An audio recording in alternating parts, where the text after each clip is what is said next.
JCI Award Limburgse Jonge Ondernemer 2013 gaat naar Sven Martens.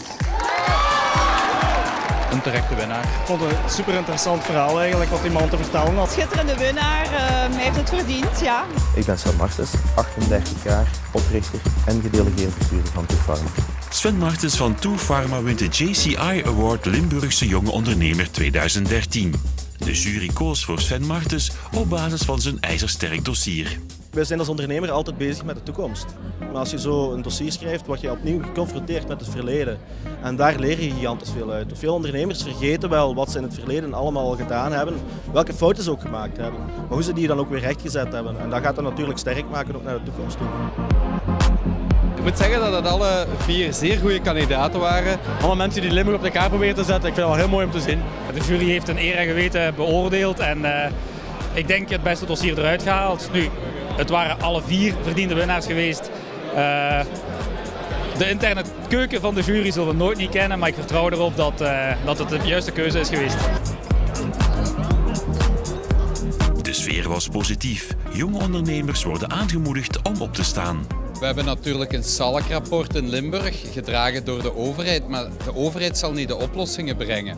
Het zijn juist de jonge ondernemers die het SALK-rapport moeten uitvoeren. Dus LRM steunt de jonge ondernemers ten volle en de toekomst van Limburg ligt bij de jonge ondernemers die nieuwe initiatieven zullen nemen. Net zoals een hoop ondernemers na de sluiting van de mijnen een onderneming hebben gestart, zal er nu een nieuwe golf van jonge ondernemers moeten opstaan. Ik zou eigenlijk iedereen aanraden om niet alleen naar de ondernemers te kijken, maar ook naar de intrapreneurs. Je hebt entrepreneurs, maar intrapreneurs. En die mensen zijn ook heel belangrijk. Dus vandaag is ook gezegd geweest, ja, het is vaak inspireren. Dat wil ik als eerste doen. Blijf inspireren, iedereen, ondernemers. En ga dan de dialoog aan, zowel intern in je bedrijf met intrapreneurs. Die heb je nodig in je bedrijf om het succesvol te maken. Want elke ondernemer heeft het vandaag gezegd, zonder zijn team staan ze niet waar ze vandaag staan. 4 genomineerden, dus 3 jonge ontgoochelden. Ik ben Johan Peters, 39 jaar, oprichter en zaakvoerder van De Chevaux. Het was een unieke ervaring, echt waar. Ik heb daar heel veel van genoten. Het hele bedrijf heeft daarvan genoten. Ikzelf, mijn team, we hebben de kans gekregen om even terug te blikken op alles wat we gedaan hebben de afgelopen 14 jaar. Heel klein begonnen en nu toch vrij ambitieus waar we naartoe gaan. Dus het was heel erg leuk om hier te mogen staan. En het waren 4, alleen met mezelf erbij, heel straffe kandidaten vond ik zelf. Als ik daartussen mocht staan, vind ik toch een hele eer. Mijn naam is Hans Simenon en ik ben reeds 35 jaar aanwezig op deze mooie planeet en ik ben Chief Viking bij Mobile Vikings. Ik heb van het begin gezegd dat de kans 1 op 4 was.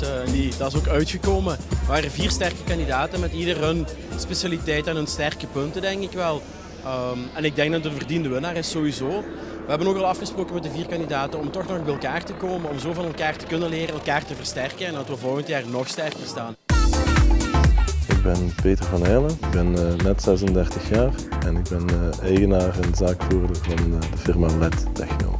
Superkandidaten denk ik, alle 4, elk met hun eigen verhaal, met hun eigen specialismen en specialiteiten. En ik denk dat het een hele kluif geweest is voor de jury om daar één partij uit te kiezen.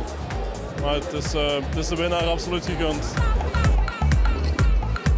Gewoon de nominatie op zich geeft weer een enorme energieboost om verder te gaan. En dat is het belangrijkste, om die drive te behouden, om absoluut vooruit te willen gaan en iets te bereiken.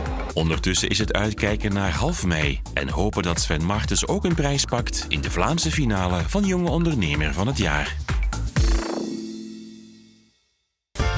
Made in Limburg TV, het economische magazine op TV Limburg. Elke donderdag na het nieuws.